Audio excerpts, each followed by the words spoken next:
दो in accounting equation rule of debit and credit we are in class 11। तो देखो होता क्या है, हमको डेबिट और क्रेडिट के रूल को समझना ज़रूरी होता है, तभी जाके हम लोग क्या कर सकते हैं, किसी भी अकाउंट्स को फॉलो कर सकते हैं और बना सकते हैं। तो सबसे पहले अब देखो, अगर आप चैनल पे पहली बार हैं तो इसको ज़रूर सब्सक्राइब करें और वीडियो को देखते रहें, क्योंकि मैं क्लास 11th और 12th दोनों सब्जेक्ट्स के लिए account and PST and statistics for economics के वीडियो लेक्चर प्रोवाइड करता हूँ। So please subscribe the channel and share also. Listen, rule of debit and credit. In order to decide when to write on the debit side of an account and when to write on the credit side of an account, there are two approach. Means we know that कि जो account होते हैं वो T shape में होते हैं। T shape means ऐसे। तो हमको कब किसी चीज़ को डेबिट में लिखना है और कब किसी चीज़ को क्रेडिट में, बिकॉज ये हमें पता है कि जो डेबिट होता है वो किसी भी अकाउंट के इस साइड होता है, यानी क्या, वी कैन से दैट ये हमारा हो गया राइट और ये हो गया लेफ्ट। तो राइट साइड यहाँ पे टी और यहाँ क्या हो गया क्रेडिट, ये होता है हमारा अकाउंट, इसी को बोलते हैं टी शेप में। ये साइड डेबिट और इसको क्रेडिट। तो जो डेबिट एंड क्रेडिट है, कब हम किसी चीज़ को डेबिट में लिखेंगे, कब किसी चीज़ को क्रेडिट में लिखेंगे, तो रूल ऑफ डेबिट और क्रेडिट को दो अप्रोच में बताया गया है। इसको क्या किया गया है, टू टाइप्स में बांटा गया है। पहला, first American approach, that is also known as modern approach. American approach को ही मॉडर्न अप्रोच बोलते हैं। सेकेंड, इंग्लिश अप्रोच और ट्रेडिशनल अप्रोच। ठीक, एक ट्रेडिशनल अप्रोच। तो अब अमेरिकन अप्रोच क्या होता है, इसको हम लोग अपने नेक्स्ट चैप्टर में पढ़ेंगे। नेक्स्ट चैप्टर में इसको हम लोग अभी पढ़ेंगे अमेरिकन अप्रोच को। अमेरिकन अप्रोच क्या होता है, the rule of debit and credit depend on the nature of an account. It's totally depend upon the nature of, we can say that depends upon nature of size. तो अब देखो ये क्या होता है, ये we can say on nature of an account। जो account का नेचर होता है उस अकाउंट के नेचर के अकॉर्डिंग ये क्या होता है, डेबिट या क्रेडिट होता है। We are also classified all the account in the 5 category. यानी क्या, अमेरिकन अप्रोच में accounts are classified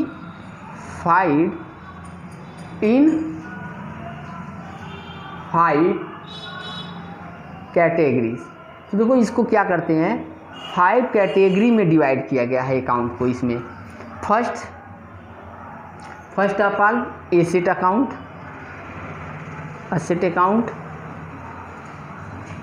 second, liability accounts. Third, capital account और ओनर्स, इसी को बोलते हैं owner's equity account. Now fourth is revenue और income account and fifth is losses और एक्सपेंस अकाउंट। मीन्स देखो दो टाइप के रूल होते हैं, मॉडर्न इंग्लिश अप्रोच यानी modern approach and traditional approach. ठीक, अब इसमें हम लोग जानते हैं कि अमेरिकन अप्रोच में रूल ऑफ डेबिट और क्रेडिट डिपेंड करता है नेचर ऑफ अकाउंट पे। अकाउंट का जैसा नेचर होगा वैसे ही रूल डेबिट और क्रेडिट का अप्लीकेबल होगा।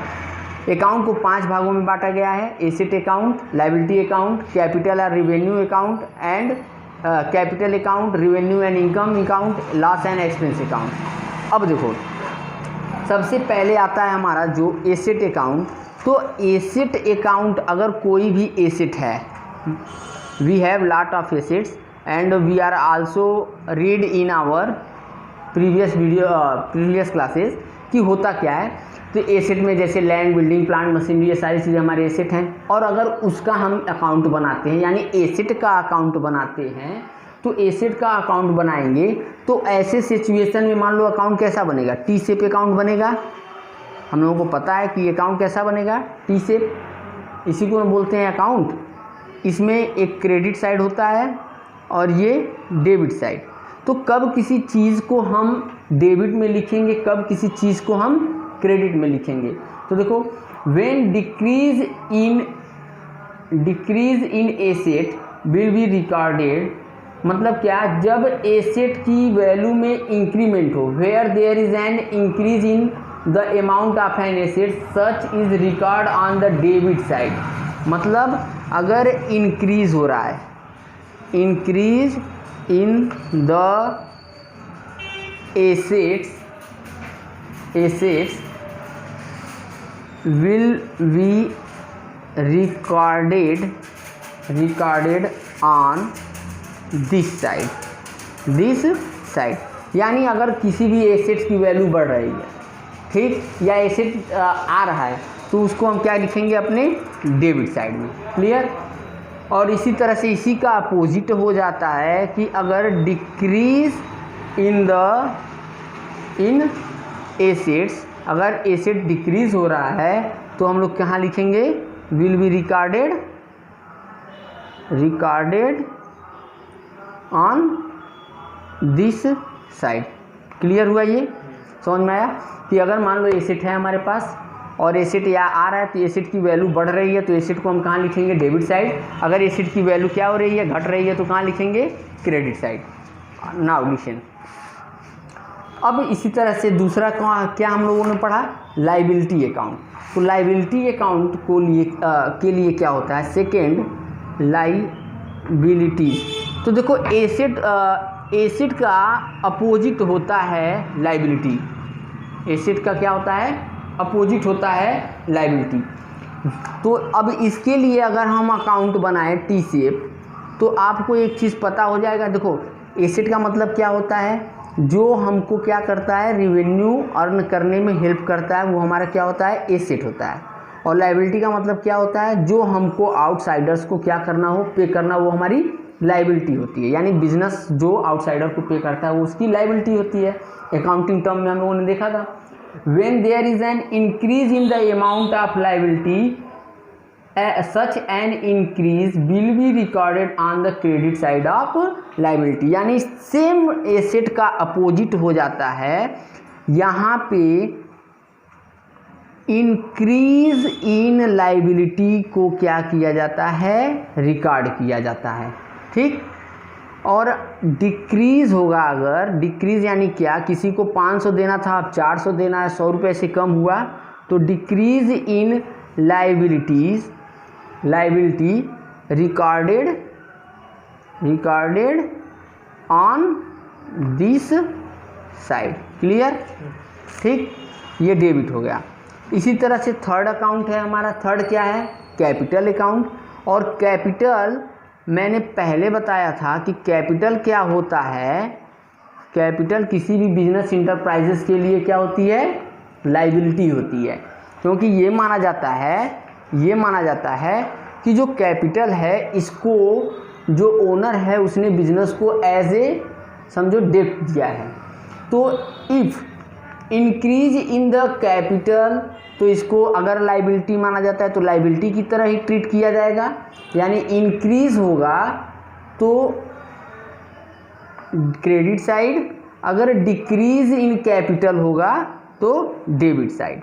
यानी सेम एज लायबिलिटी। हम लोग कह सकते हैं कि जैसे लायबिलिटी की अकाउंट बनती है वैसे ही कैपिटल की अकाउंट बनेगी। अगर इंक्रीज इन कैपिटल होता है, तो credit side, decrease in capital होता है तो डेबिट साइड। क्लियर। अब देखो fourth, revenue, revenue or income.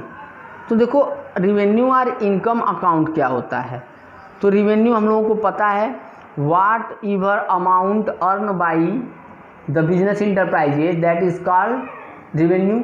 जैसे किसी भी सामान को बेचे और उससे जो भी अमाउंट हमको रिसीव हो रही है वो क्या होगी, हमारी रिवेन्यू होगी। तो यहाँ आप देखिए ये हमको क्या होता है, इनकम होता है। ठीक, तो all increase in the gain and income are recorded on credit side of concern income, it's lead to increase the capital. देखो क्यों, क्योंकि ये क्या करता है, रिवेन्यू हमारे पास पैसा आएगा, पैसा जनरेट होगा, इनकम अगर हम अर्न करते हैं, इनकम अगर हम अर्न करते हैं तो ये क्या होगा हमारे लिए, कैपिटल में ऐड करते हैं, क्योंकि हमारे बिजनेस की कैपिटल क्या होगी, इंक्रीज होगी। हमने प्रॉफिट अर्न किया, तो प्रॉफिट अर्न किया तो कैपिटल इंक्रीज होगा। तो हम कैपिटल वाले अकाउंट में देखे हैं कि अगर कैपिटल इंक्रीज होता है तो उसको हम कहाँ लिखते हैं, क्रेडिट साइड। तो सेम थिंग है कि अगर रिवेन्यू जनरेट होगी, रिवेन्यू जनरेट होगी तो उसको हम क्या करेंगे, रिवेन्यू जनरेट होने की वजह से increase in gain, increase in gain. Now अब देखिए increase in gain and income, income and I am already told to you होता क्या है कि इंक्रीज जब ये होता है तो ये हमारे कैपिटल को क्या करता है, इंक्रीज करता है। और हमने कैपिटल वाले अकाउंट में देखा कि अगर कैपिटल इंक्रीज होता है तो उसको क्रेडिट साइड में लिखते हैं। इसलिए रिवेन्यू अगर इंक्रीज हो रही है या इनकम हो रहा है तो उसको क्रेडिट साइड लिखते हैं, और अगर डिक्रीज होगा तो क्या हो जाएगा, decrease in gain and income है तो इसको हम कहाँ लिखते हैं, अपने डेबिट साइड में। क्लियर हुआ कुछ। इसी तरह से फिफ्थ है हमारा लॉस और एक्सपेंस। तो देखो अब लॉसेस और एक्सपेंस है, एक्सपेंस तो हमने आपको पहले ही बताया था कि एक्सपेंस क्या होता है, जो बिजनेस के लिए खर्च होती है, जो बिजनेस के खर्च होते हैं या बिजनेस को जो लॉस होता है उसको हम लोग लॉसेस और एक्सपेंस में रखते हैं। यानी क्या, उससे कोई रिवेन्यू नहीं होती है। ठीक, बिजनेस के लिए उसके कैपिटल में कमी आती है या उस बिज़नेस को ऑपरेट करने के लिए नेसेसरी जो खर्चे होते हैं वो। तो देखो all increase in the losses and expense are recorded on debit side. यानी क्या, लॉस एंड एक्सपेंस को हम कहाँ दिखाते हैं, डेबिट साइड। अगर लॉस ऐसे इंक्रीज इन, ये इसका अपोजिट होता है, इसका अपोजिट होता है। यानी क्या, इंक्रीज इन लॉसेस और एक्सपेंस, ठीक, will be recorded on this side. तो इसको कहाँ दिखाएंगे, डेबिट साइड में। ठीक, और अगर ये डिक्रीज हो रहा है, डिक्रीज, तो देखो डिक्रीज इन लॉसेस और एक्सपेंस है तो उसको कहाँ रिकॉर्ड करेंगे, क्रेडिट साइड। क्लियर। अब एक चीज़ देखो, rule given above is summarise means debit the increase in assets, credit the decrease in asset. ठीक, उसी का अपोजिट लाइबिलिटी किस केस में हो जाएगा, अगर इंक्रीज होता है तो क्रेडिट, ठीक, और अगर डिक्रीज होता है लाइबिलिटी तो डेबिट। ठीक, कैपिटल के केस में अगर कैपिटल इंक्रीज होता है तो क्रेडिट, ठीक, और अगर कैपिटल डिक्रीज होता है तो debit. Same thing revenue, revenue भी हमारे इनकम को क्या करता है, इंक्रीज करता है। तो increase in revenue means gain, credit, और ये डेबिट। ये हो गया। आपको अब करना क्या है, इसमें आपको कुछ ट्रांजैक्शन दिए रहेंगे और आपको बस उसको फाइंड आउट करना रहेगा कि इसको कहाँ रिकॉर्ड करेंगे हम। ठीक, तो आप एक काम कीजिएगा, इस पर ज़्यादा नहीं, एक छोटा सा ये इलस्ट्रेशन नंबर 21 देखिए आप, 21 नंबर इलस्ट्रेशन है। देखिए, following the particular prepare the proprietors capital account on 1 April 2015 started business with cash, हमको क्या बनाना है, प्रोप्राइटर का कैपिटल अकाउंट, एक अकाउंट बनाना है। अकाउंटिंग इक्वेशन की तरह पूरा इक्वेशन हमको सॉल्व नहीं करना है, बस एक अकाउंट बनाना है, capital account. Started business with cash, ठीक। 17 को withdrew from business for personal use, 10,000 personal use के लिए निकाल लिया गया, ठीक। लाइफ इंश्योरेंस प्रीमियम पेड 13,000 उनको। Now sold personal investment 15,000 at 5% profit, देखो पर्सनल इन्वेस्टमेंट था और ब्राट इनटू बिजनेस, और उसको फिर बिजनेस में लाया गया, ठीक। लॉस जो है 5,000 का इस साल हुआ है। तो कैपिटल का अकाउंट बनाएंगे, तो कैपिटल अकाउंट के रूल में हम लोगों ने क्या पढ़ा कि अगर इंक्रीज होता है कैपिटल तो क्रेडिट साइड, और अगर डिक्रीज होता है कैपिटल तो डेबिट साइड, यही में पढ़े हैं। तो देखिए पहले से started business with cash. Now listen, सबसे पहले स्टार्टेड बिजनेस विथ कैश 75,000, तो ये क्या होगा, कैपिटल है। कैपिटल हमारे पास पहली बार आ रहा है, यानी इंक्रीज ही मानेंगे इसको। तो कहाँ लिखेंगे, क्रेडिट साइड में 75,000। Then after with due from business personal use, अब जो तुमने 75,000 लाया था उसमें से 10,000 निकाल लिया, तो तुम्हारा क्या होगा, कैपिटल डिक्रीज हो रहा है, तो डेबिट साइड, ठीक। डिक्रीज विल बी यानी टू ड्राइंग 10,000, उसको ड्राइंग बोलते हैं अगर पर्सनल चीज़ के लिए कुछ भी निकालते हैं। लाइफ इंश्योरेंस प्रीमियम पेड, देखो लाइफ इंश्योरेंस प्रीमियम, तो लाइफ इंश्योरेंस प्रीमियम बिजनेस का तो लाइफ होता नहीं, ओनर का लाइफ है। बिजनेस का जो लाइफ होता है तो वहाँ वो बिजनेस का इंश्योरेंस प्रीमियम लिखते, यहाँ लाइफ लिखा यानी जो ओनर है उसके लिए पेड हो रहा है, तो ये भी ड्राइंग की ट्रीट होगा। तो जब ये भी ड्राइंग है तो ये भी हमारे कैपिटल को क्या करेगा, 13,000 से कम करेगा। So we have to debit this amount also 13,000, ठीक।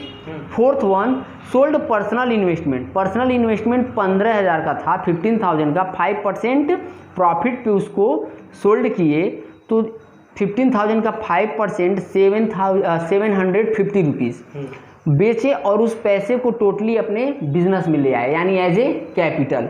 तो जिस 25 सितंबर को by cash 15,000 plus profit add कर लेंगे 15,750 रुपीज़ आ गया। Last one, loss for the year, it means if we are earn profit, तो हमारे कैपिटल को ही बढ़ाता, लॉस हो गया तो हमारे कैपिटल को क्या करेगा, कम करेगा। सो इसको हम लोग लिखेंगे to PL account loss, debit side में 5,000 से लिख दिए। अब हम क्या करते हैं, अकाउंट को हमेशा बैलेंस करते हैं, टोटल बराबर करते हैं डेबिट और क्रेडिट को।